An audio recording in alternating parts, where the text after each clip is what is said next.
Exactly. Whew. Oh, there you go. Uh-huh.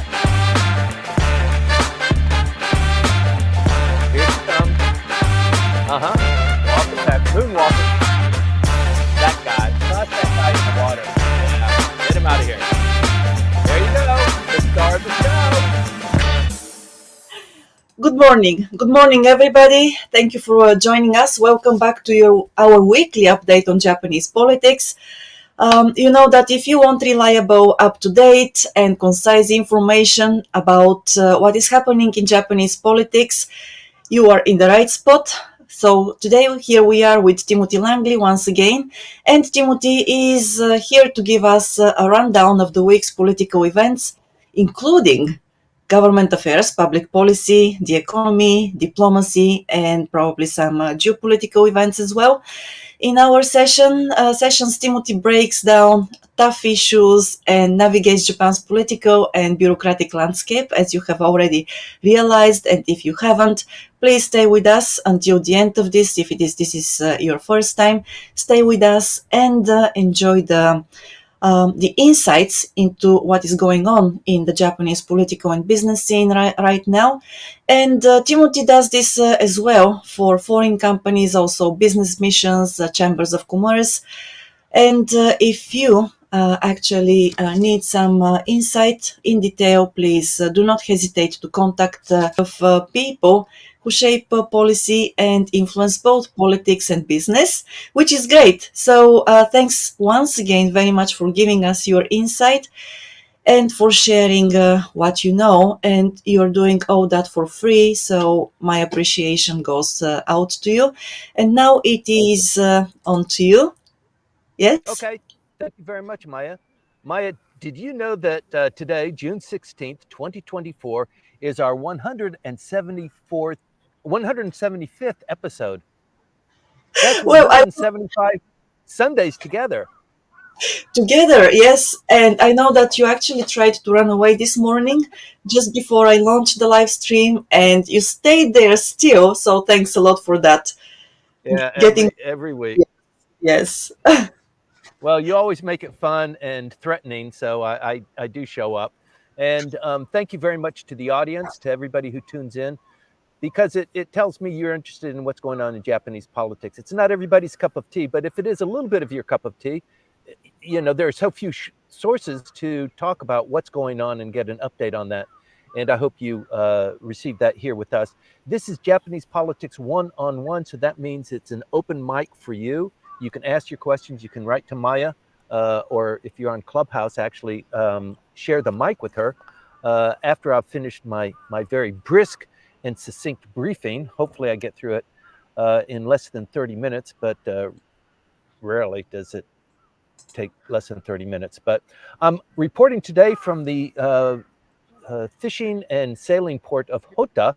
It is on the Chiba coast, facing the Tokyo Bay. It's a very popular spot for sailors. I'm not on my boat today because the Wi-Fi where my boat is berthed is terrible, and I get yelled at by Maya if the quality is not up there. So thank you very much, Maya, for keeping me on tune. Let's get into what's going on with the Japanese politics, the Prime Minister, what's going on in national politics.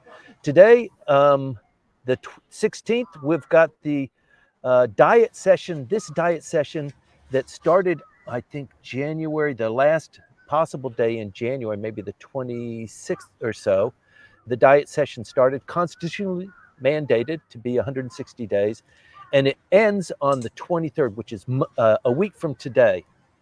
Strange that the diet would end Timothy? on a Monday. Yes. Yes, Maya.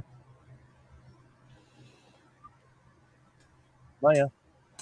Hello. Yes, did you lose me? Okay, we're experiencing connectivity issues. So let me see what I can do with this. Okay, Timothy? Yes, can you hear me? Yes, I Oh, can. no. Please Okay, continue. Okay, wonderful. good. Woo! Okay, give me a heart attack. Almost, yes. Apologies for this. That's okay. That's okay for me, but sorry to the audience. So anyway, the diet session ends next Sunday. It is possible that it could be extended. The Prime Minister is not really doing very well. He is coming back from Italy today. He was at the G7 meeting, as you might have followed.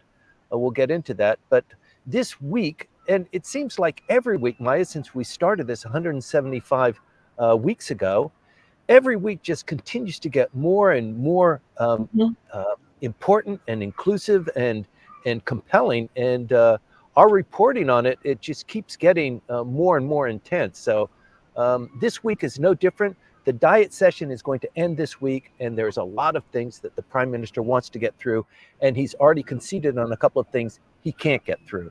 So let's talk about that.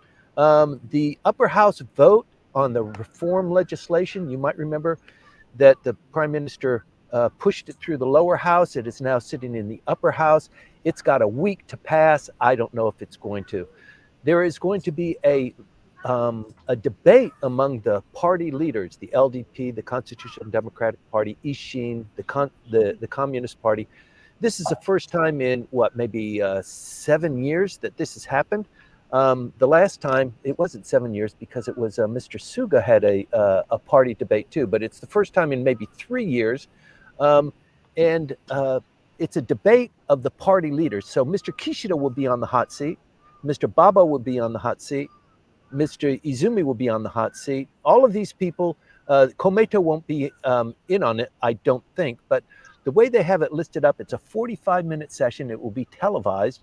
The Prime Minister gets his portion, and then the opposition parties get their portion. The Constitutional Democratic Party, as the largest opposition party, excuse me, gets about 26 minutes.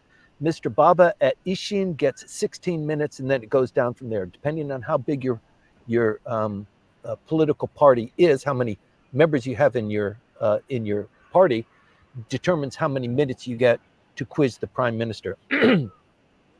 It's a pretty big deal. A lot of times the Prime Minister uses it to promote his policies and to talk about how great his administration is, but he's being attacked too and needs to respond to that. So it will be really riveting television. Let me see what else we've got going. It is really, in the time that we have left, it's unlikely that the reform legislation will pass. The Prime Minister is going to have a lot of egg on his face if it doesn't, because he's pushed everything else off. This has taken front stage.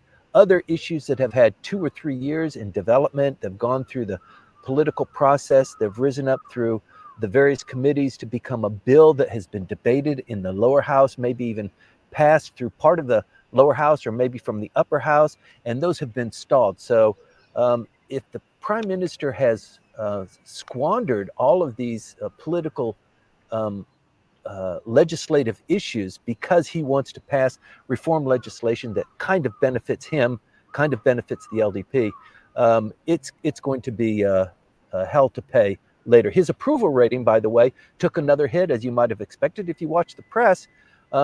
He just hasn't been doing good. He came up a little bit with his stance on reform, and this is what I'm going to do, and I'm going to be very secure in... Mike, can you turn off your mic? I can hear your cat growling. There you go. Thank you. The Prime Minister is promoting himself and his policies, so it took a little bit of an uptick 2 weeks ago. GG Press had a poll last week, and NHK had a poll this week. NHK is a little bit more friendly towards the Prime Minister, as you might expect. The Prime Minister selects the chairman of the NHK, and so that's why their reporting is a little bit more favorable and why their polling might be a little bit more favorable. But even NHK put the Prime Minister's approval rating at 21%, down maybe 3 points since the last monthly poll that they took. GG, which is very negative towards the Prime Minister typically and towards the administration, puts it at 16.4%. And that was a poll that was taken 2 weeks ago. So by all accounts, the Prime Minister is heading down. He's not doing things that the population approves of, particularly the reform legislation that he's promoting. It's a little bit weak. It lets the LDP get away with too much. They feel. 60% of the population has decided that they dislike the prime minister, so that has gone up compared to the approval rating. The Constitutional Democratic Party has gone up to 9.5% approval rating. Not very high, but it's the number one opposition party, 9.5%. And 44% of the people polled said they're just unaffiliated. They don't care one way or the other. Kishida has said on Wednesday, or actually yesterday, that he doesn't intend to have a snap election. There's not going to be a cabinet reshuffle, which is something I proposed as probably a fallback if he's not going to have a snap election. Motegi and Aso, they had a dinner while the prime minister was in Italy. So when the mouse is away, when the cat is away, then mice will play. It is curious what they might have been talking about. We're going to get into that. Local chapters are actually coming up now. They're starting to stamp their spears in the ground and saying, this guy who's prime minister, we want him out. So this is a groundswell that is beginning to grow. It's very worrisome if you're the prime minister. Ms. Koike Yuriko tossed in her hat on Wednesday. She is going to be a candidate for governor. We already knew that, but she formally announced on Wednesday. It was the last day of the Tokyo Assembly session. So to her credit, she didn't play politics while the Tokyo Assembly was in session. She waited for that. On the same day, Renho resigned from her upper house seat. So very active this last week. The Tokyo governor's election, as you know, begins on June 20th. Today's the 16th, so it starts this upcoming week. This time next week, we will have a lot to talk about. The election is on the 7th of July. The number of candidates, you might have noticed, has swelled. The last time we talked about it, there were 29. I think today there are about 40, and it looks like there might be as many as 60 candidates for governor. So you know these billboards that they have put up in all of the neighborhoods. Those billboards only hold 32 candidates' facial posters. They can reduce the size and fit maybe 40 on there, but they need to extend the billboards almost by 100% in order to capture all of the candidates. And everybody has to have the same size photograph. And questions about the LDP supporting Koike is a dicey issue. And the Bank of Japan on Thursday and Friday had their policy board meeting. They came out with some reductions about the bonds that they will be purchasing and their stance on the interest rate, which is pretty important. But those are the top lines. I don't want to get into too many of the details right away. Maya, back to you. Thank you, Timothy. Well, before you go into details, well, I would like to give a shout out to our sponsors. Our because sponsors. Yes, and you may have met them already before in person and know them and know that they're really trustworthy. But I wanted to say that Kanchu.com is one of our sponsors, and Kanchu.com offers bilingual services in the field of buying and selling real estate in Tokyo and Kanagawa, also Yokohama. So if you're interested in doing any of these, please contact James at Kanchu.com.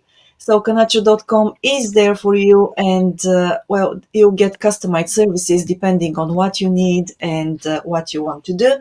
So thanks for this, and Timothy, once again, back to you. Thank you very much, Yes. Maya, and a warm thank you to our sponsors. So the Bank of Japan had their policy meeting. They do it once a month. They have talked about their reduction of purchasing Japanese government bonds. They purchase $6 trillion yen worth of bonds every month. And that supports the Japanese economy. It promotes the level of the yen. It does a lot from the government, actually from the Bank of Japan, which is supposed to be separate from the government. We've had conversations about that on this program before. If you're more curious about it, we can get into it later. But what they said rattled the markets so much that the governor of the Bank of Japan had to come back and say, well, what I meant to say was, and then the yen settled down a little bit, but it shot up to $158 to the yen at the beginning of the briefing that the government gave. They're not going to be purchasing $6 trillion every month going forward, but they did say that they're going to hold fast on the zero interest rate policy. But we'll get into the details next month. So we have to wait a month before we learn what the details are, but the market reacted very quickly to that. The yen now is about 157.4. It closed out on Friday. And it's a pretty big deal because, as you know, Japan imports production components for production and largely foodstuffs, and then exports finished product. So the imports to production being calculated in dollars, the Japanese economy is really taking a beating there. So it does impact the economy. What is going forward now is anybody's guess, but it's something to watch very carefully. Remember, I told you that the Prime Minister has kind of front-loaded his reform legislation. It's kind of complicated. I hope I don't bore anybody, but very quickly, in order to get it through the lower house, the Prime Minister, the LDP, can do that with Komeito. In fact, the LDP can do it almost by itself. It doesn't need Komeito. To pass the legislation in the upper house, though, it needs a coalition partner, and that is one of the defining reasons of why the LDP is in a coalition with Komeito. Komeito gets a cabinet seat as a consequence of that. Sometimes they hold their nose when they don't want to do something that the LDP wants them to do, and this is one of those instances. And Komeito pushed really hard on the LDP on transparency, and you should report this money that you're collecting. You should report all of it. There's none of it that should be going unresponded to. You don't get to put this money in your pocket and then say it's for political activities and not talk about it, not have the receipts.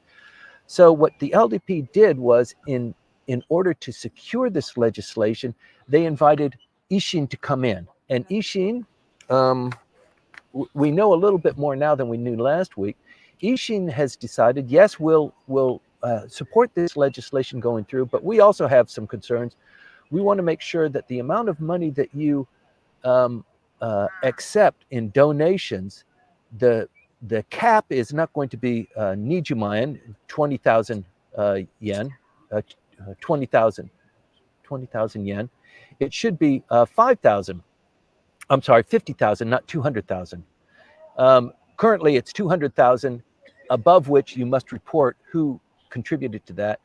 Ishin said, look, if we're going to be joining you, then that number needs to come down to 50,000. And eventually, the LDP said, okay, we'll do it this way if you agree to that way. And they did that, and then they passed it through the lower house with Ishin's support. It's now in the upper house, and then there was a fight between Ishin and the Prime Minister because Ishin accused the government of pulling a fast one on them. So now they're not going to support the legislation in the upper house. Probably the LDP with Komeito can still push it through the upper house, but even the Komeito, their coalition partner, is still feeling a little bit burned. You know, why the hell did you bring in Ishin? We're supposed to be buddies. Why'd you bring Ishin? And now Ishin is probably thinking, in order to get this accommodation with the LDP, we need some concessions too. It is thought that this is one step forward towards an alliance between Ishin and the LDP to come into a kind of a coalition government with the LDP in the next election, similar to what Komeito has. This is a big shift in Ishin policy, so people are watching it very carefully. And the fact that Ishin's Mr. Baba got so angry with the Prime Minister at this kind of deceit. He said it was, you guys are liars in the Diet session. Pretty strong words, rarely heard in polite company. So there is a rift that's going on there. In any event, the legislation will be going into, or is in the upper house now. They've got 6 days to pass it. I don't think they will. In the meantime, there are other pieces of legislation that have fallen by the wayside. The LDP admitted on Friday that the revision of the Constitution is not going to be going through. They're going to table that.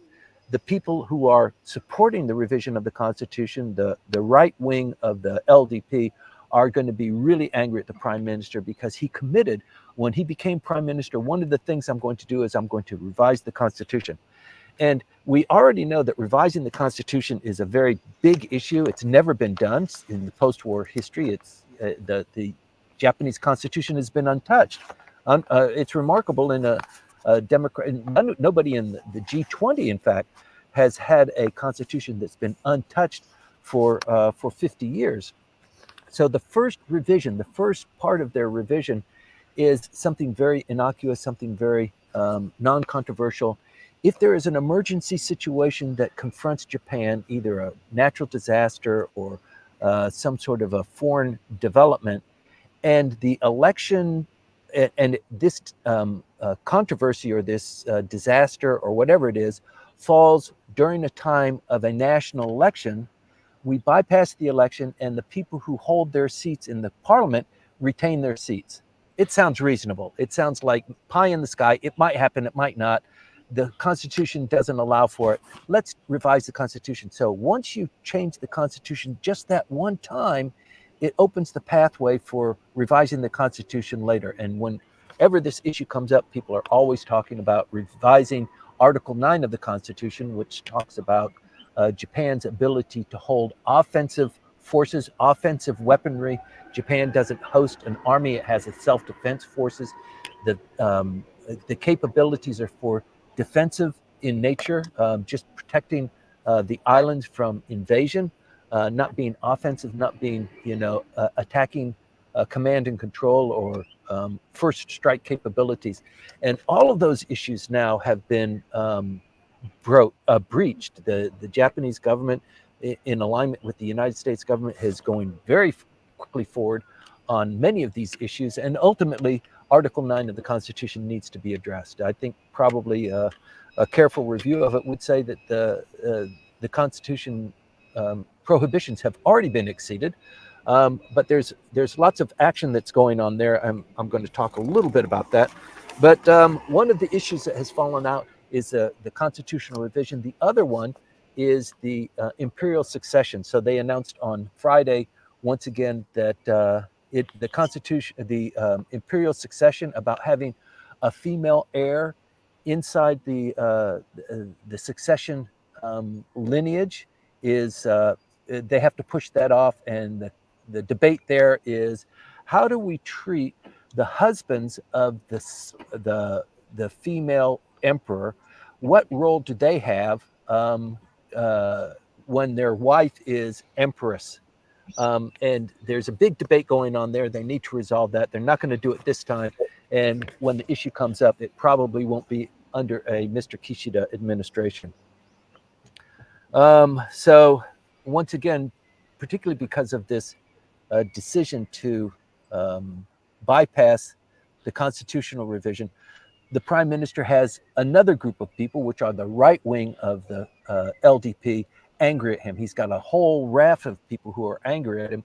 And moving up towards the September elections of the president is a pretty big deal. There are things that are going on in the background. I mentioned that Mr. Aso and Mr. Motegi, the number 2 and number 3 most powerful people in Japanese politics, had a private dinner on Friday after the prime minister left for Italy. He wasn't involved, obviously, and purposefully. So it's anyone's bet. When you talk about, the succession of Mr. Kishida as party president and thus as prime minister, there are a couple of players here. There's Mr. Aso, who is deputy prime minister. There's Mr. Motegi, who is the secretary general.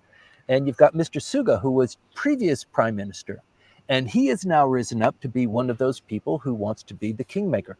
Mr. Aso is unlikely to throw his hat in as prime minister. He already was prime minister. He's probably, I think he would say himself, he's a little bit too old to take that challenge one more time. He doesn't need to. Somebody else. So Mr. Motegi is a little bit younger, and it's usually the succession of the either the finance minister, the foreign minister, or the secretary general of the LDP who rises up to become the next prime minister. That's Mr. Motegi. It's his turn. He has some difficulties there because not everybody likes him, but he is in that position. Mr. Suga, on the other hand, is somewhat like Mr. Aso. He's been prime minister. His age and his energy probably prohibit him from being prime minister again. And the better bet for him, like Mr. Aso, is select somebody else, being a kingmaker. And Mr. Suga has made motions and statements towards that effect. He's mad at certain people. He likes certain people, and he's making that very well known. So of the candidates that are liked by Mr. Suga, so the fight is already beginning to build. When the Diet session ends, and if there is no, or even if there is an extension of the Diet, if there's an extension of the Diet to pass certain legislation, it'll only be a couple of days, maybe a week at most. But once that finishes, up until the party presidential election, it's 2 months, 3 months of time to prepare for battle. So that means Mr. Kishida, who wants to remain as prime minister, will be doing his thing. Mr. Aso, who is very angry at the prime minister, they're probably back on speaking terms. It being politics, it being Nagatacho, you can't stay mad at people forever. Mr. Motegi has not been on speaking terms with the prime minister for months. He wants to be prime minister, and Mr. Suga is endorsing certain people, having lunch and dinners with them. He likes Mr. Ishiba, who has been a candidate for prime minister before. He likes Koizumi's son, Shinjiro.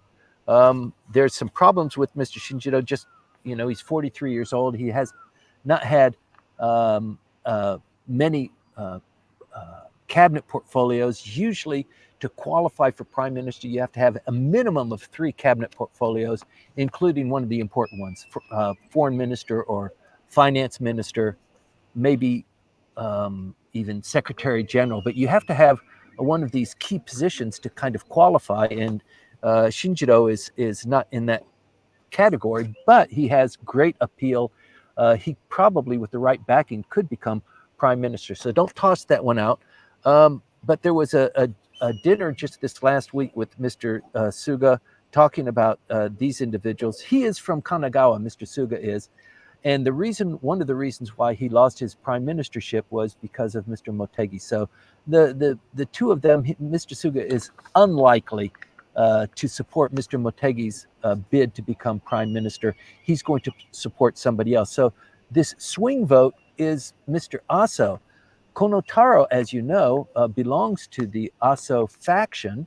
You would think that Konotaro would be the prince for Mr. Aso, but he's not. He wasn't supported by Mr. Aso. The last time he ran for prime minister and he lost to Mr. Kishida, he could have been prime minister by now if Mr. Aso had supported him.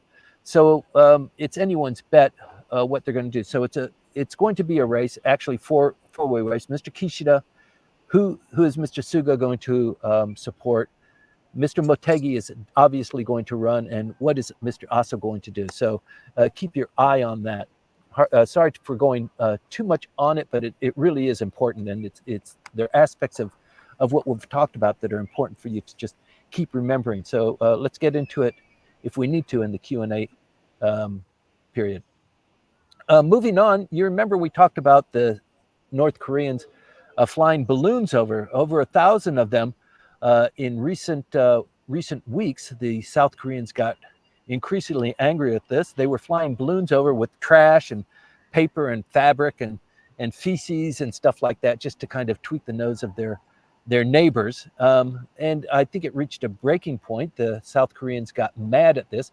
And it's not in a vacuum. The South Koreans are doing this too. During autumn, from spring to autumn, let me see. Yes, in about a 5-month period, the winds are blowing from south to north, and South Korean activists. It's not the South Korean government. They're activists, and they're probably the government turns a blind eye to them. They are floating these balloons up, and they're flying them into North Korea. They contain pamphlets or leaflets or documents or CD-ROMs or thumb drives for information that people might find these. And so in countering that, the North Koreans came up with this idea of trash and feces and, you guys go to hell kind of action. And that generated a very strong reaction from the South Koreans. And they started setting up loudspeakers just this last week to blare into North Korea. And North Korea's great leader, what's her name? Kim, what's her name is Kim Yo Jong, a very fiery personality. She said, "We will counter this with a new counteraction. You will be sorry you tried this." And she said this last week. And then 2 days later, another 300 balloons left North Korea towards South Korea, carrying trash and that sort of thing. And they're setting up their own loudspeakers. So the South Koreans are blaring J-pop and propaganda, and the North Koreans are doing the same thing. And it's somewhat effective because the armistice between the two countries has been rejected by both of those countries. So troops are moving closer up to the border. They can hear this propaganda. They can hear the music. They can hear what each other's countries are saying. And I guess it's somewhat effective. Nobody wants to be a soldier in a war zone. And so this kind of tactic is actually increasing, as I suspected it would. So there's more to go on there. Let's see what happens with the loudspeakers and the balloon diplomacy, but it's pretty interesting. We talk here frequently about Japan's emergence of a military-industrial complex, and there was movement just this last week. You might have missed it, probably purposefully. It's been kept a little bit quiet, but you've got to keep an eye on this because Japan currently has a peace constitution. Article 9 prevents it from doing certain things, but the geopolitics of the region and the enormous push by the United States to have this coalition of like-minded countries, I think policy analysts have come up with the unmistakable conclusion that to counter Chinese potential aggression or movement on South Korea, you must have just a terrific amount of force to counter that you won't take it. The President of the United States said somewhat off the cuff that United States soldiers would be involved potentially in defending Taiwan should there be an unprecedented movement by China. The White House, of course, came back and said, no, our policy has not changed. This old guy was talking about something else, and please, don't pay attention to that. This is the United States policy. But there is a little bit of controversy going on there. But anyway, the like-minded countries centrally includes Japan. And so Japan and the United States, they've concluded some agreements in March when President Joe Biden welcomed the Prime Minister to Camp David. They had 2 days of talks, very productive, and a lot of things were made there. And you saw action immediately. One of the outlines or outcomes of that was this forum called the Defense Industrial Cooperation and Acquisition and Sustainment Forum.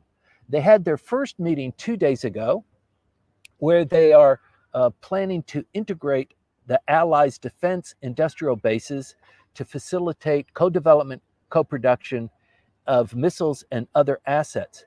You probably heard this said that the United States is looking to Japan to help build more artillery shells, or to help the United States build mortars or something like that. I think that's how the press reported it. It is far more inclusive than that. This is opening Japanese commercial ports and aircraft facilities, airports, commercial airports, to military, U.S. military ships, and also to fighter jets. So this forward deployment of U.S. warships and Air Force at Japanese commercial facilities will start to become a little bit more obvious moving forward, probably before this year is out. Not probably, definitely before this year is out. This is moving very quickly, so it's somewhat of a two-pronged approach. The United States needs Japan for its industrial capability to help resupply some of the depleted arsenals that the United States has had because of the Ukraine war, but also to forward deploy U.S. assets and to develop Japanese assets. So remember this trilateral initiative between Italy, Britain, and Japan to develop this next generation, the seventh generation fighter aircraft. That is moving very briskly forward. It already received funding from the Diet. The export of these offensive capabilities was also passed in the Diet. We talked about that last week. So there is a lot going on in this area. It's something to keep an eye on. In any event, the Japanese need to revise the constitution because what's going on now is really scratching up against the Article 9 prohibitions. Japanese corporate bankruptcies have taken a surge. There are more than 1,000 in May. The figures just came out this last week. It hasn't been this bad. Corporate bankruptcies haven't been this bad since 2013. And the reason why it happened in 2013 is because 4 years earlier, there was the global financial crisis, the Lehman shock, that sort of thing. And it took 4 years for that bubble to hit Japanese corporations. And the reason why, and it's the same thing with COVID. COVID happened 3 years ago, almost 4 years ago. The Japanese government came in with low interest, zero interest loans to these corporations to support them during that period. Those loans were withdrawn, or that program was withdrawn a year and a half, 2 years ago. And it comes time for those companies who received those funds to now start repaying them. The money was easy. It was readily available. Lots of companies survived on that. There were a lot of scams as a consequence as well. But now it comes time for them to repay those without the benefit of an available workforce, the high price, the yen kind of weakening day by day, and the inability for them to reduce their prices to accommodate the market realities. So people are very reluctant to reduce prices of their goods and services. It's the service industry that's taken the biggest hit, as you can imagine. Probably 55% of the corporate bankruptcies are in the service industry, particularly restaurants and hotels. So with the number of foreigners coming in, that helps, but still, the amount of money that people need to repay after COVID, as a consequence of that, is really beginning to take hold and bite. I think I've got one more issue here, Maya. Yes, it is. It's a little bit self-serving for me to talk about it, but it is a significant issue that a young Japanese, 24 years old, sailed around the world and came back to the starting point this last week. 24-year-old Kimura Hirotsugu, 24 years old, the youngest person to ever circumnavigate the globe, returned to his home port of Nishinomiya in Hyogo Prefecture early this week. 24 years old, a solo sail. So I solo sail myself, not like this guy. A solo sail circumnavigation requires there are no ports of call and there are no supplies. This fellow sailed for 231 days, unaided, unaccompanied, unassisted with water or food or replenishments or anything like that. 231 days. He reached his home port this week to great fanfare. It's been maybe 35 years since this was done previous, that a Japanese sailor circumnavigated the goal. He was, I think, 50 years old when he did that, but 24 years old. So is this a sign of things to happen in Japan, that people are going to have a little more gumption and exceed their expectations and probably reach out for some other kind of different lifestyle? We don't know. The number of people who are joining government service, who are working for, when they graduate, to work for civil service, has been plummeting. There are regions in Japan where the services that are being provided for the people who live in these regions can't be kept up because they just don't have enough people. People are being sucked up. These young graduates are being sucked up by the private companies, offering them all sorts of benefits and rewards for joining the corporate structure. where they move on a profit-seeking basis rather than the government services, where the reputation is pretty bad, the work hours are pretty bad. You don't know what you're going to be doing when you first join as a civil servant, and there's many people that just stop showing up for work because it's not what it was cranked up to be. So it's pervading all of Japanese society, the bankruptcies, the number of people who are available to do work, the Japanese government enticing foreign money managers to come into Sapporo, Fukuoka, Osaka, Tokyo, that sort of thing. So things are very much in flux. We talk about this every week. I really appreciate you tuning in. We'll go into the Q&A now, Maya, because I've somewhat exhausted the main points I wanted to talk about, but there's a lot more going on. If I haven't addressed it, or if you have an issue you want to talk about, or if I've said something that needs to be corrected because of some sort of an inaccuracy, please jump in. Thank you, Maya. Thank you, Timothy. Well, very much appreciated. And also, well, you have already accumulated several questions online, different platforms. So I'm going to be reading them out loud to you. And we Okay. have a couple of people who want to join us in Clubhouse as well to ask Sweet. you directly there. Sweet. Before that, though, please allow me to interrupt once again, the flow of this session briefly for a word from our other sponsor, Houze Inc. And we have heard that already, but Houze Inc. Houze offers bilingual services in custom home design, construction and renovations, plus commercial building construction.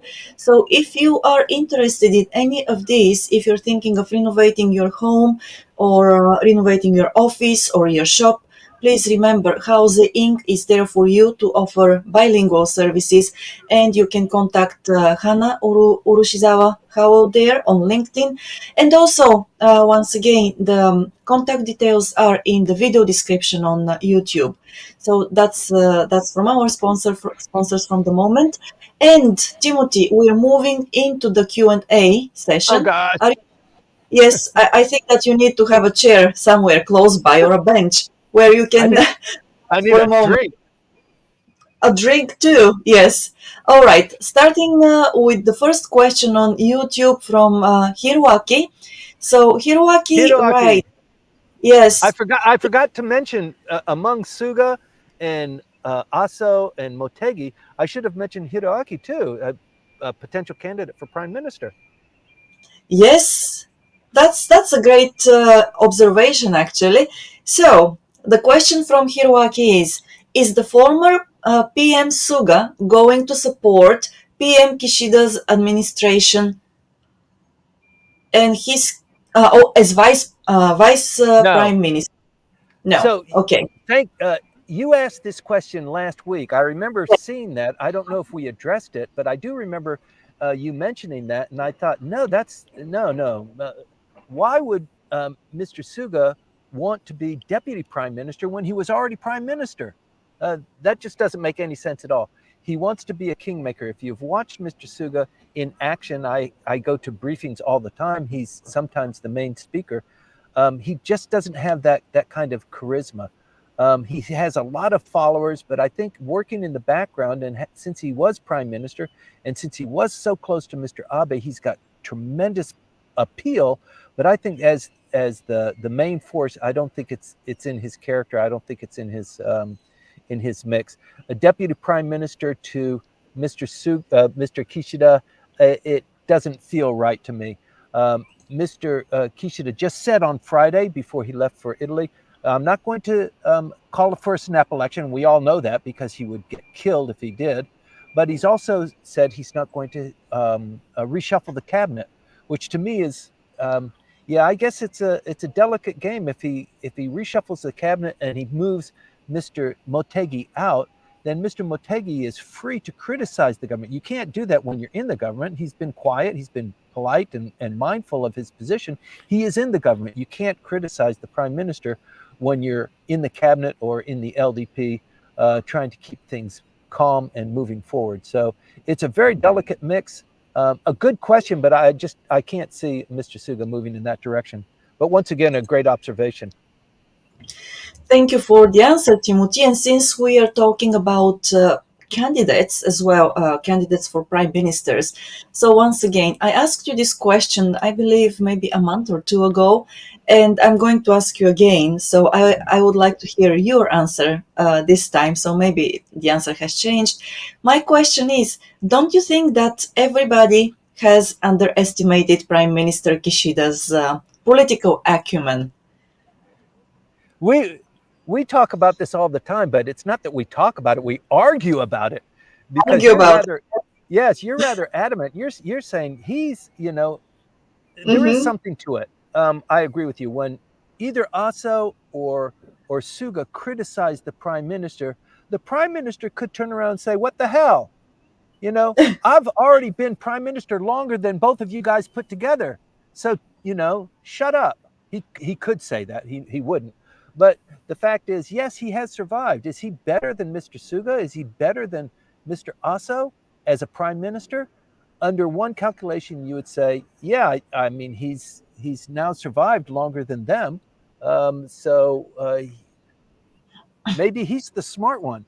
But I think he's a victim of circumstances too.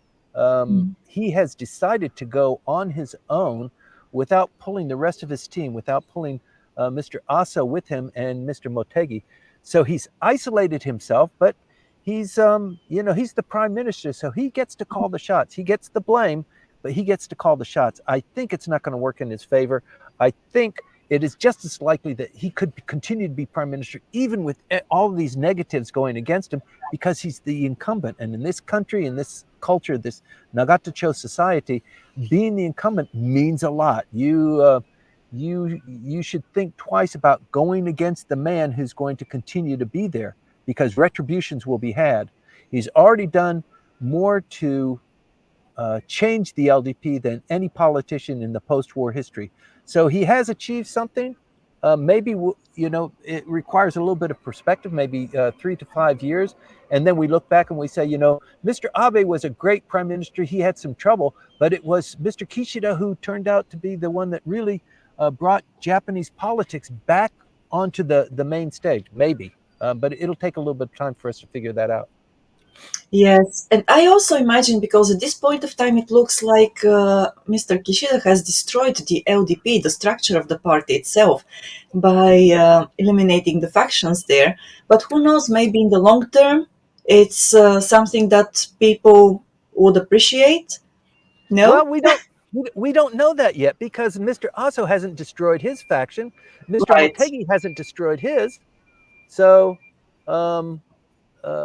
it could be that the two that are remaining are the ones that are standing tall. Those are the ones that have a consistent, tight vote. And when the prime minister pushes, for example, for this vote in the upper house, we are thinking along the lines of what we used to think about, that the LDP will vote en bloc to support the prime minister's proposition. But that the LDP doesn't have that cohesion anymore. He can't talk to all of the factions and say, you do it like this, you do it like this, and then the next time the cabinet is reshuffled, you'll get a good position in the cabinet. It's not like that anymore. So Well, at the same time, it is interesting that we haven't seen any exodus from the LDP, even though, right? So now we or have, or or from the Abe faction. or from the Abe faction either. Yes, That's right. indeed. Yeah. So I think that this dynamic is going to be interesting to observe and see what happens maybe in 6 months Yeah. or even before that, right? Yes. Okay. Yeah. And then Great question, but I also look forward to continue that fight with you, Maya. definitely, yes. Okay. So me too.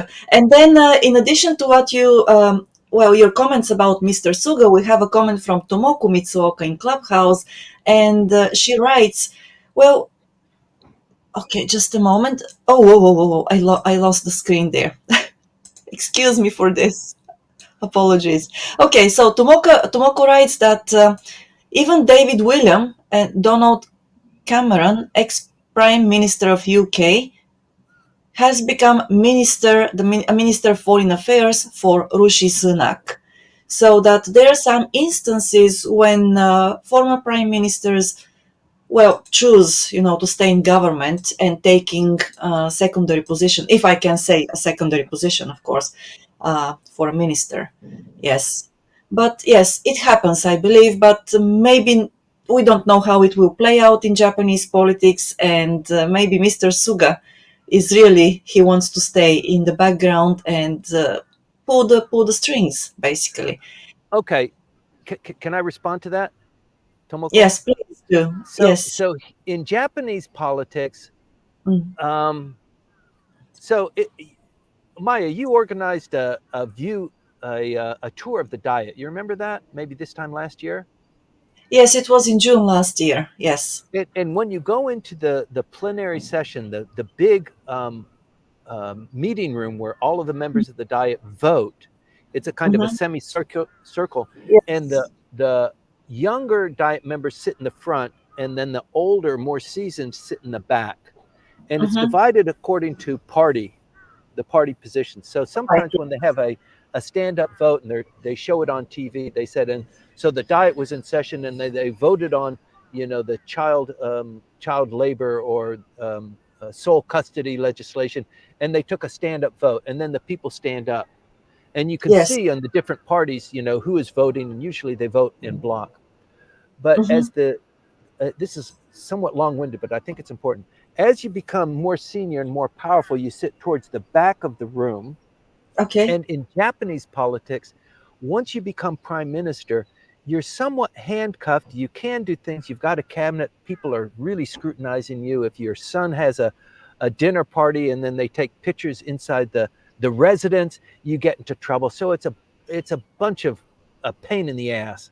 But when you stop being prime minister, all of that goes away, and the benefits of what you've done, the favors you've done for people, the appointments you've made, they come back. So you become more powerful after being prime minister. So Mm. I don't think anybody would voluntarily go from being prime minister and losing it and then going back in. Your power only accumulates after you've been prime minister in this system. So I don't see that happening. All right. So thank you for that, the answer. And Tomoko-san, if you have anything to add to your question or comments, anyway, please feel free to do that. And well, we have also a couple of questions on YouTube from Chitrali Parashar and David Asher, and they Good. are about the same topic. Thank you for them. They are about the gubernatorial elections in Tokyo. So we'll start with Chitrali because she was the first to ask, what is the history between Koike-san and the LDP? What does she Woo. feel about the LDP support impacting her voter base? What a great question, isn't Oh, it? that one's on fire. Right. Okay. Yeah. What's the second question? Maybe it's related. Yes, it is from David. I David, missed yes. the first. Hi, David. Yes. So, what's your call on the Tokyo governor election? It is a little bit more general. Yes, but Okay. it's what yes about the election here in Tokyo. Okay. The history between the LDP and Koike is tortured. So many people in the LDP don't like Koike because she betrayed them. She was a member of the LDP. She was a minister of state. One of the guys on my team was her diet secretary when she was a minister of justice. So we know her very well. We know her background, her politics, her staff, the fact that she went to Cairo University, and she gets a lot of heat for that. Um, the LDP, there are certain people within the LDP who will not vote for her because she betrayed the LDP. She bolted. She started her own party. She didn't bring the LDP with her. She started her own party, and then she ran for and became governor and kind of ditched the LDP, becoming somewhat of an opposition party in the process. That's the first point. And the second point is that the LDP doesn't have a candidate of all of the 50. There might be even 60 candidates when all is said and done. The deadline for throwing your hat in, I think, is Wednesday. That's when the campaign begins. So you have to announce by then. It's standing right now at around 50, 54 people who are candidates. even Dr. What's his name? What's his first name? Dr. Matsu. Anyway, he's a candidate for governor. For the last 300 years, he's been a candidate for governor. A very interesting inventor, actually. He's very dynamic. But in any event, the LDP doesn't have a candidate even among that wide room of candidates. And for Koike to receive the endorsement of the LDP, number one, there are some in the LDP who don't want to give her that endorsement. So the party politics within the LDP that's over in Nagatacho, they might not be able to have a cohesive vote on that. So they would probably say, look, with the Tokyo governor's race, vote with your heart. If you endorse her, if you support her. As a party, we're not going to do it because we just don't have cohesion. On the other side, anybody who has been aligned with the LDP for the last 5 or 6 elections, who has been aligned with the LDP, has lost. So it's a kiss of death. So the governor, as a candidate, is thinking, I really don't want the LDP to come out forcefully and say, we endorse, Koike, we don't endorse Renho. So she's toying with that. But Renho, on the other hand, the Constitutional Democratic Party has won these last 6 elections right in a row. They're on a march. They are really starting to capture the public's attention. And Renho could win. So this gets back to David's question. Renho could win and defeat Ms. Koike. I kind of don't see it. Once again, defeating the incumbent is difficult even under good circumstances, and these aren't good circumstances. Ms. Koike has done a splendid job in running the government. She hasn't generated any huge controversy. She's got the Gaian redevelopment project, which is a bit of a thorn in her side, and you might find that in this election process, with her under attack by Renho, she says, with regard to the Gaian redevelopment project, I have decided that the trees are lovely and I'm not going to destroy them. The redevelopment will continue in this way, but not in that way. And so I hope everybody who was disappointed in the idea of destroying those ginkgo trees now has fallen back in love with me. So the election with Renho on one side and Koike on the other side is really a fight between the Constitutional Democratic Party and Tokyo First, the party that was started by Ms. Koike, and factions of the LDP. So I think with Mr. Hagiura is probably the remaining power source within the former Abe faction. He's still very prominent. He's giving up his seat within the LDP organizational structure, as you know, but he is still very influential, and he is a Tokyo dominant politician. So having him vote, I think he would vote for Koike. They are very close. She has friends in major politics. There are some people that want her to come back, wanted her to run, in fact, in Tokyo 15 so that she could challenge the prime minister. That's not going to happen. We know that. But also, if you watch some of the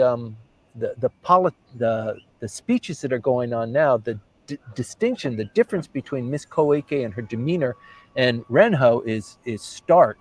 Renho is younger, more energetic, more forceful in her pronouncements, and I think I don't know. She could probably tone it down a little bit shrieky in my view, but she could modulate that somewhat. Ms. Koike, she just announced on Wednesday, so she hasn't really begun her campaign yet. But she has said the initiatives that I'm working on now are my campaign pledge. I don't need to do anything else. I am governor, and all of the things I've been working on are my campaign pledge. I'm going to continue on that road, and I think that's a good message. It will be a tough fight, but I don't want to go on too long about it. I hope that responded mostly to these 2 excellent questions. Right. Well, thank you for the questions and for the insights, Timothy. Also, there is one more thing that I'm curious about. While you were talking about the candidates for premiership, right? You mentioned, of course, the dynamics between Mr. Aso and Mr. Kishida, Mr. Motegi, Mr. Suga, and so on and so on. But you never ever mentioned Miss Kamikawa. So, what are the chances of her running in that election for prime minister within the Um, LDP? Of course, okay, again, unless she's blessed, she won't run. she won't run. And she won't Okay. run. She is a Yeah. good candidate. She is, some would say, an excellent candidate. She's Yeah. somewhat untested, but she is in the Suga camp.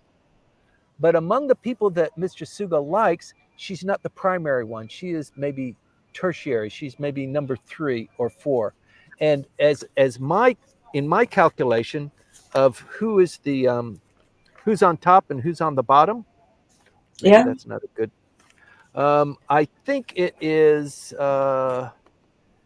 Let me see. I think for Mr. Suga, he likes Ishiba the best. And Mm-hmm. beyond that, he likes Koizumi, but Koizumi's dad said, "I don't want my son to run. He's not ready for it yet." Uh, and Okay. and Koizumi himself has not really promoted himself as a candidate. Um, he doesn't like Konotaro. They're from the same election district in Kanagawa, Mm-hmm. and Mr. Suga was the promoter of the My Number system. Mr. Suga is high tech. He was the high tech fellow in the cabinet, and when he was the prime minister, he initiated the digital agency, that sort of thing. Mr. Kono was not his first pick as the minister of the digital agency, but he is the minister now, and Mm-hmm. Mr. Suga feels like Kono has let him down in the My Number. There's problems that have come up there. That's your fault. You should have fixed it. You didn't do a good job. That sort of thing. It's politics. Who knows how much of that is true or accurate? But Konotaro is not his favorite. So somebody else has to bless Konotaro for him to get that. In order to become a candidate, I think everybody knows this. In order to become a candidate for prime minister, you have to have 20 votes of your peers, 20 diet votes to support you as a qualifying as a candidate. It sounds somewhat easy, but not necessarily so. Miss uh,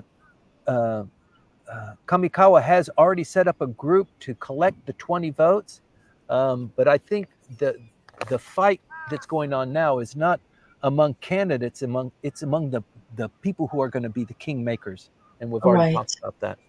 So it is Yes. something to watch. Well, thank you for that insight too. And then there is something that just came up. I you know it's really interesting because you talked about Miss Koike, that she's the incumbent and it's very difficult to beat an incumbent. So basically, we expect her to win the gubernatorial election in Tokyo. Still, there is a chance, right? We cannot deny the fact that there is a chance for her to lose to Renho.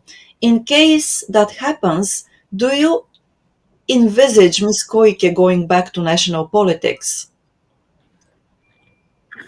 Excuse me. Let's first just talk about how that might happen. So there are 50 or 60 candidates, and Renho and Koike will eventually come up and they'll be leaders. It's a long process. It's almost a 3 week campaign period. Mhm. So of these 50 and 60 people, some of them have a group of supporters who are somewhat numerous, and they can Yeah, sway the position. So they're negotiating with the candidates too. Miss Renho, I will support you. I will bring my candidates. I'll just I'll support you. Even though I'm a candidate, I'll say to my supporters, and I will join in meetings with you. I will stand on the truck with you, and I'll talk to people how great you are.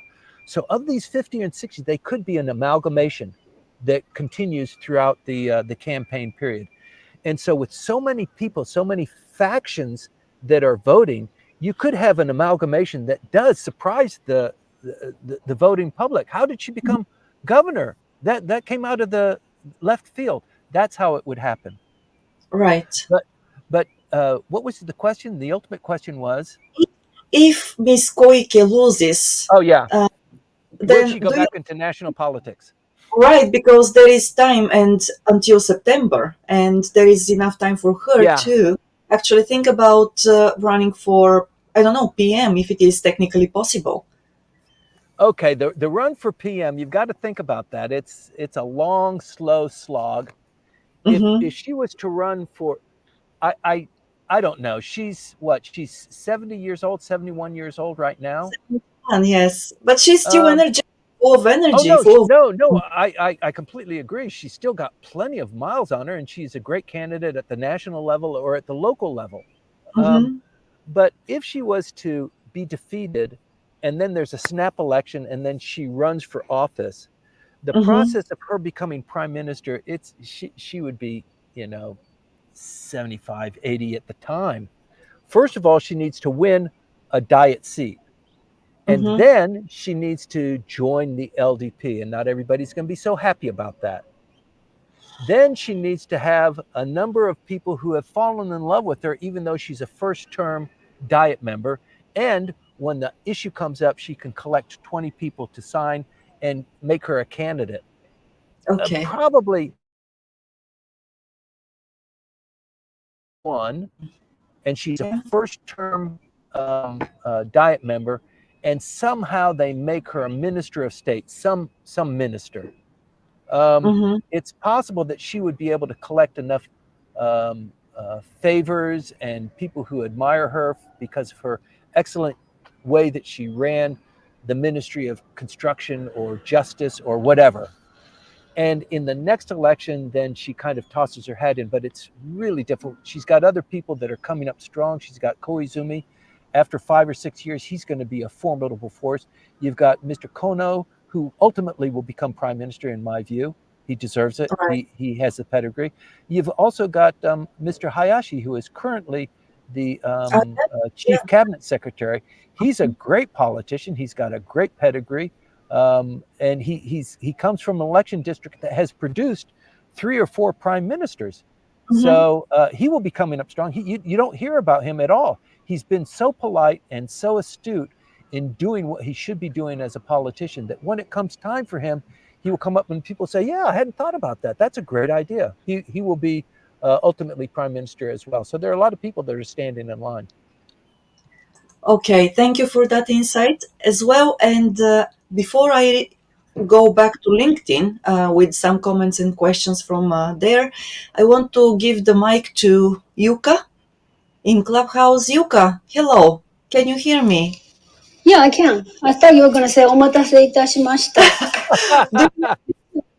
Do you want me to say I checked the LinkedIn, I mean, that ChatGPT, how to respond to that for the first time. And then, ChatGPT said, well, yes, I've been waiting. And I said, that's so wrong. Nobody said that to me, right? When somebody told you, omatase itashimashita. Yeah, mattemashita. Then nobody said that. No, but no. anyway, so here goes ChatGPT. Maybe that's the bridge between cultures. Sorry, Timothy, go ahead. Yes. Right. No, I think the most appropriate response to that in English is don't touch my mustache. Oh, don't touch my mustache. Right. Okay, well, that's a long time ago I've heard that. Anyway, okay, I have a question. Okay. Right. So, the last Friday, the Mr. Trump met with the many of, the CEOs, the U.S., the major companies, and then he told them he is planning, once elected, he's planning on reducing income taxes and increase tariffs to make up for the reduced payment. And then I was just thinking, now, Japan, they have to come up with the, money to pay for the increased defense spending, right? And then, you just told earlier, and then they're going to do, BOJ is doing the quantitative easing, by reducing the purchase of JGB, but probably that's not enough. Right. So what Japan doesn't usually do, increasing the tariff. I'm not promoting that's the way to go. It's probably very anti-capitalism. But why Japan usually don't even talk about raising tariffs. Is that because, that's even before this inflation. So they don't want to increase the payment on the imported goods? Okay, I told you, Maya, it's out of the left field question. Right, yes. Okay, Timothy, what's your take on this? Move on to the next question, please. I don't know if I even understand what the question was, but I think what you're saying is the United States, or according to Trump, if he becomes president, he's going to reduce taxes and he's going to increase tariffs. He not only is going to reduce taxes, he's going to let people who work for tips to keep those tips to be not taxed on that. That was a big deal that he announced. You're right. He said that. Yes. Right. Okay. So he's kind of robbing Peter to pay Paul. Somebody has to pay for it. And your question, if I understand it right, is why doesn't Japan do something similar to that? Can't Japan increase tariffs and also help? That would help pay for a lot of the defense expenditures. My homework, I ask again, ChatGPT, Japanese tariffs, are they low? And then ChatGPT said yes. Oh. So I did my homework. Well, okay. Thank you. Anyway, Tomoko-san raising her hands. Okay, okay, Tomoko-san. Okay, maybe Tomoko we'll fill it in, but Japan as a trade country, it depends on trade. It tried the tariff route and it got its ass kicked. So I don't think the tariffs are the way that the Japanese government wants to go. They tried that, it didn't work out. If they begin to increase tariffs, it's responded to by their trade partners of them increasing tariffs too. And Japan is an export market. If they increase the tariffs for inputs to production, the people who are their export markets who are getting these finished products are going to increase. It's a no-win game, and I think that's the strategy that they've decided on. But I'm sure there are other people smarter than me by far in the audience who can respond more eloquently to that. Okay, thank you. Okay, but again, U.S. is also maybe they don't export, maybe they import more. Anyway, okay, thanks. Yeah, thank you for that. Okay, and we have Tomoko-san with us. Tomoko-san, I guess you have... No, I just wanted to say that Maya's voice and Timothy's voice are so small at Clubhouse. Yes, it does. So you can't hear you. I'm sorry. Really? Yes. Well, this is happening because of the fact that I'm live streaming at 4 different platforms, and Clubhouse is not very happy with me doing that. So Clubhouse wants me to be there only. Yeah. And yes, so yeah, they're technical. Sorry, Maya, yes, go ahead, Yuka. If Tomoko-san want to hear better, you can move to the LinkedIn or YouTube or Facebook. Yes. Okay, I will. Yes. Yeah, I mean, but please, if you like to say something, please come back to a Clubhouse. Yes. And then you can talk. So please do that. Thank you. Please do that. I got 2 questions, but maybe. Oh, you leave it to other people. No, please share your questions with us if you're thinking now, or are you ready to share them with us now, or would you like to have a time? Because I want to hear the answer, but I can't hear. It doesn't mean anything to me to get to ask the question. Okay. So, all right. So the thing is that what we can do is you can type your questions on LinkedIn and listen to the answers on LinkedIn as well. Yeah, go to LinkedIn. We're really disappointed. This whole initiative started in Clubhouse. So when it was Clubhouse specific, my voice, my input went directly into Clubhouse. Now, since we're on a couple of platforms, my voice isn't going directly into Clubhouse. It's being modulated by Maya's central control, where she controls the world. And evil. The evil. So Clubhouse is better because Clubhouse allows you to visually see this, and also I think the audio quality is better. Yes. Okay. So then, yes, Tomoko-san moved to LinkedIn, I believe. And then Yuka, there is a reply to your question from right. So from Yamash, yes, I believe. I Oh, know no? maybe this is a stupid idea. No. There was a It's a better. stupid idea. Maybe so. Oh, And no. then Rumiko-san explained to me, and I read it. Thank you. Oh, okay, yes. So I'll read the answer to Timothy as well because, okay. So tax and general tax rules can be overwritten by two countries' economic support agreement or special tax treaties. All right, I was not aware of that. So thank you very much for this, Rumiko. I'm moving also to LinkedIn, and we have another question from Rumiko there. So the question from her is, Timothy, do you think that the military cooperation between Japan and the US, as outlined in the Treaty of Mutual Cooperation and Security, could change to include offensive actions instead of just defending Japan, especially with changes to Article 9 of the Japanese Constitution? I think I read it well, actually, yeah. Can you read it one more time, please? Sure, let me do that. Okay, here we go. Okay, do you think the military cooperation between Japan and the US, as outlined in the Treaty of Mutual Cooperation and Security, could change to include offensive actions instead of just defending Japan, especially Okay. with changes to Article 9 of the Japanese Constitution? Great question, and it's Mm. already underway. So the basic understanding between the United States and Japan previously has been, Japan, to the degree that you can, you defend the islands, but we will provide this umbrella over you, and we will defend you in the greater geopolitical context. And should it require offensive action, we'll be responsible for that. But you provide support, you provide oil and transportation, supplies, that sort of thing. Right now, the discussion is on first strike capabilities, which is definitely offensive in nature. First strike. We perceive that there is a threat. We perceive that when they fire one of these hypersonic missiles, we don't have time to react, but our intelligence tells us it's going to happen within the next 48 hours. Let's go in and get the command and control centers before they do that. That's under consideration right now. And all of these things, some of it is, it's not U.S., it's not Japanese technology. Some of it is not even American technology.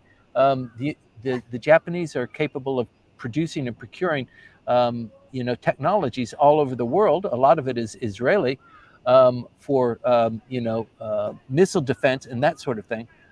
But I think, yes, we're already kind of moving in that direction where offensive capabilities are possessed. And it's like sometimes some vehicles or aircraft or weapons, they have a dual purpose. They can be offensive, they can be defensive. And I think that line between it being offensive and defensive, so for example, a submarine can be perceived as a defensive, but when it is packed with ballistic missiles where it's striking another country, that's definitely offensive in nature.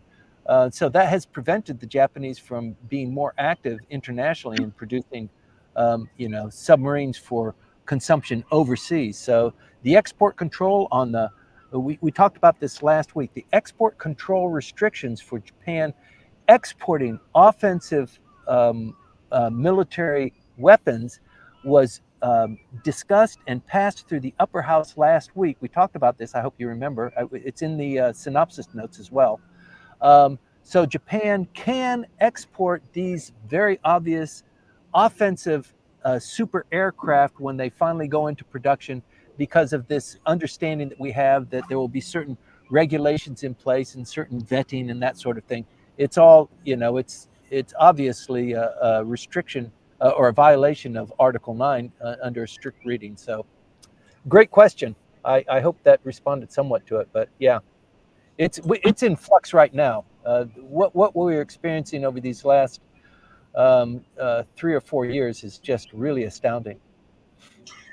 Well, it is indeed. And once again, my fears, as a woman, as a mother, are that this region is gradually being conditioned for a major military conflict. Yes. So this is something that we really don't want to go into. Okay, But so then again, it could be that you have to do that in order to not be attacked. You have to be armed to the teeth and be ready for action to prevent somebody from being aggressive to you. So it's a fine line. But I think the Rand Corporation and the people that work in the company that I own in Langley, Virginia. I'm kidding. Um, have I come up with have come up with this grand strategy that they understand China, they understand what China reacts to, and super massive, super aggressive force can be triggered if you do that. If you decide that's what you're going to do, then there's hell to pay. I think that's the lesson. well, I hope there is a lesson there. Yes. Okay, so moving on to the next comment and question on YouTube from Tommy Two Bats. So, Tommy, thank you very much again for joining us. And the question is, Timothy, as the yen weakens more, do you see Japan as becoming a retirement destination for expatriates? Yeah, it is. Yes, and would Japan ease the tax situation for foreigners with tax burdens in their home countries? Yes, they do already. Already they do. They But already do. so, do you think that this trend will actually accelerate in the near future, or? I think it will, because it's inevitable. The Japanese are not going to have more children. They're not going to produce more children in the volume and in the speed that the economy needs. The Japanese economy, they're now at number 4. They used to be the second or the third most economically powerful country in the world. They're based on GDP. They've fallen to 4th now. Within the next 2 years, they'll probably be at 10. In 3 years, they'll probably be at 10. So Mhm. policymakers need to accommodate that some way so that they don't continue to fall. But if they fall, at least it's not in a way that disrupts society and that makes things just unbearable. So I think, yeah, there are a lot of techniques that they can apply. One of them is to entice more foreigners to come. So they've changed that trainee law, that law for low skilled and low level workers to come from Southeast Asian countries, and they came in droves, and some of them were maltreated. Their passports were taken from them, and they were beaten, and it was on TV and stuff like that. They've changed that law to make it more accommodating and to allow these people who have come in to change jobs a little bit more easily after their first year, and also to assimilate into the country. So these movements are being made. There are a lot of people, Maya, we've talked about this before, in Tokyo. You can see a lot of people who are coming in to emigrate. They're bringing their kids, they're bringing their dog and their furniture. They are coming in, they're looking for jobs, but also retirees are starting to come in too, because they're on a pension or they've made money and stowed it away, and they can come to Japan. I mean, Japan is just cool. Throughout the world, Japan is cool. And I think everybody in this briefing is a Japan hand of some sort or another, and we all know, we all acknowledge, this is a great country. It's in spite of all of the troubles that it has, it's safe, it's stable, food is good, the prices are low. There's a lot that could be improved, but it's among all of the other countries in the world that we used to aspire to be like and to want to go visit. Many of those have just kind of fallen off the radar, and Japan stays internationally the number 1 hotspot for tourists. Indeed, very much so. Okay, well, thank you for that as well. And I'll move on. So, Tomoko-san, she wrote her question on LinkedIn. And the question is, what is the impact or okay, what is the impact of the current situation of the government of Hyogo on the credibility of Ishin?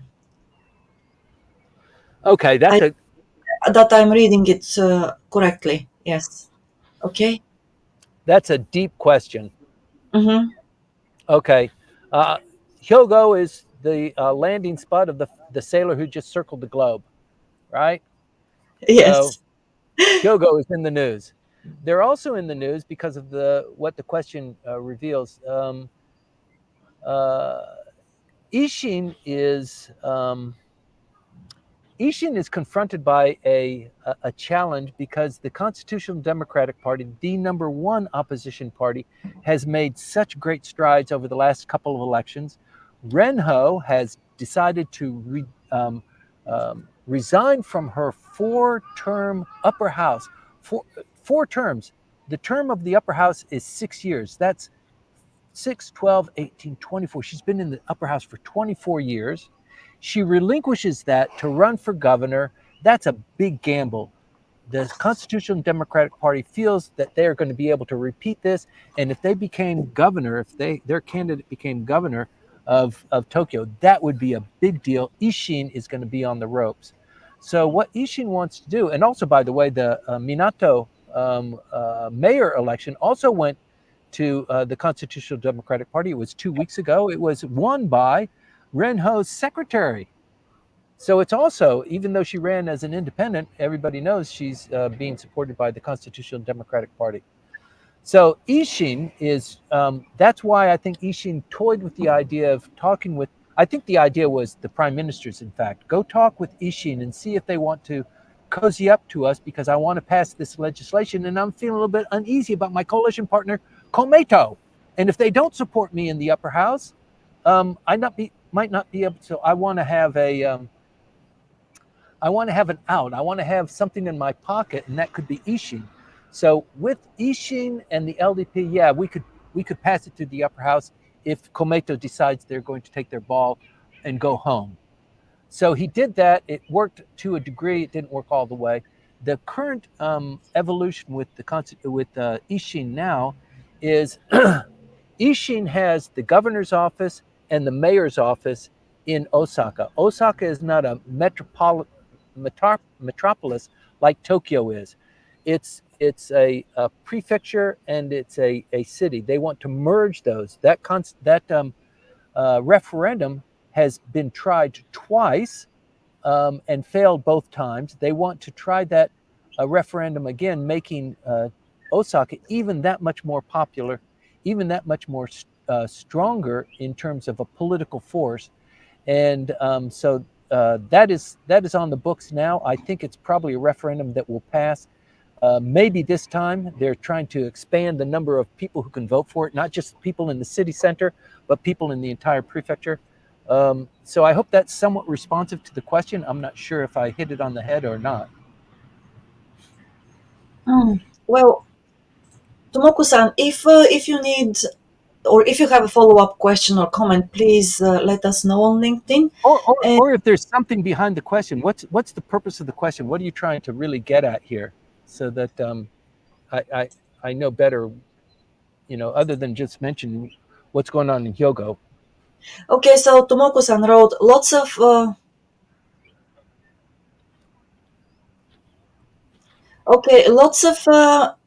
of meetings. At lots of meetings, the governor of Osaka made a lot of promises for the expo. Yeah. These promises are not being fulfilled. So how much can Yoshimura keep going? For how long? And what is the popularity of Ishin there because of what is happening? Yeah, I think it's still very strong. In the next election, in the last election, Komeito retained their seats largely. The LDP lost all their seats. And the reason why Komeito retained their seats is because they had an agreement with Ishin, and Ishin said, we'll let you run. We won't run a candidate against you in the districts that you hold right now. But as a corollary to that, we want you to not run in these districts, and we're going to run somebody for governor in the adjacent prefecture. So please support us there, or at least don't fight us. Don't put up a candidate there. So they had that agreement. That agreement is now gone. And so these seats that are held by Komeito in Osaka Prefecture are now up for grabs and very at risk. So Ishin is very popular in the entire prefecture. I think the referendum will pass. I think the governor is solid. There are thousands of reasons why the expo is not performing as it was touted. That's not because of him or his inability to attract more money or more people. It's, the central government doesn't want the expo to be that successful. They do have an obligation to make it successful and not lose money. But the more successful it is, the more people talk about it globally, the more Ishin enhances their power base. And that's not so great for the prime minister or for the LDP. So people understand that. They understand there's a politics at play here. He's being made to look bad. He's being made to take the blame for what's going on. They've now issued tickets to school children throughout the prefecture to visit the expo. They're expecting 26 million visitors, and maybe a third of those might be school children at this point. I don't know. That's somewhat tongue-in-cheek. It's not going to be that bad, but yeah, the amount of investments coming in from various countries to build their pavilion has always been an issue of concern. Right. Great Well, question. indeed. Yeah, thank you. Well, I have faith that at the end of the day, it's not going to be that bad. The way we look at it now and expect it to fail entirely, it's not going to happen. So, but of course, we don't know, how many visitors there will be and how far off the goal it will be either. So, well, thank you very much for the questions to everybody who stayed with us on YouTube, on LinkedIn, in Clubhouse, and Facebook as Hotta well. imo ijiru na. What is that? Hotta imo ijiru na. What time is it now? Oh, it's. I was going to say it's 1:31, but it's not 1:31. It's 9:52. Okay. Okay, just like don't touch my mustache, I guess. That's right. Helping me. Hey, sorry, I forgot to add last time. And if you're having a tough time listening to us in the clubhouse, you can use the earbuds too. Oh The yes, headsets. yes, That's that's actually true. improved the quality. Just to throw that in. Thank you, Yuka. That's helpful. Thanks a lot for that, Timothy. It looks like we have gone through all the questions and comments for the moment. So thank you for giving us the briefing against that beautiful background. Thanks to everybody who stayed with us. And if you have not already signed up for the synopsis, please know that this briefing is summarized and well, it is summarized each week, and the synopsis is published on LinkedIn. But it is also sent out in a newsletter, which is basically created by Langley Esquire, and it is sent out either on Thursday or Friday each week. So if you want to subscribe for the newsletter, reach out to Timothy or me so that we can help you with that. And in addition to this, probably you have already found Tokyo on Fire, the series on the YouTube channel of Langley Esquire. If you haven't, please do a search on YouTube and it will come up. So there are a lot of evergreen episodes there with evergreen topics about Japan, doing business in Japan, legislation in Japan, and so on. And before we finish, so I once again want to thank our sponsors, Kanchu.com and Houze Inc. for supporting these briefings, and also for helping the international community in Japan and people who need bilingual services in selling and buying real estate and also renovating their homes and offices. Thanks a lot, Kanchu.com and Houze Inc. That's all for today. Timothy, do you have... Oh, yes, I knew that you were going to do that.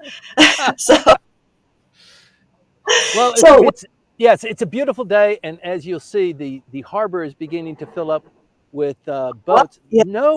Very few sailing yachts, Mm-hmm. but a lot of power boats, probably coming in from the other side of the peninsula on the Yokohama side. But yes, as soon as we finish here, I'm going to change my clothes, get back onto Santana, and try and get some sailing in now that I've finished my obligations for Sunday, Maya. Thank you very much. Thank you very much. And again, if you need to contact our sponsors, Here are the contact details, and they are also in the YouTube video description there. We will see you once again on Wednesday morning at 8 o'clock, and also next Sunday at 8:20 in the morning, when Timothy will be reporting from somewhere else. We Yes, don't I know where. will. Yes. Well, okay. That's all for today. Have a great day. Thanks, everybody. Thanks, Maya. Thank you. See ya. See you. Row, row, row your boat gently down the stream. Merrily, merrily, merrily, merrily.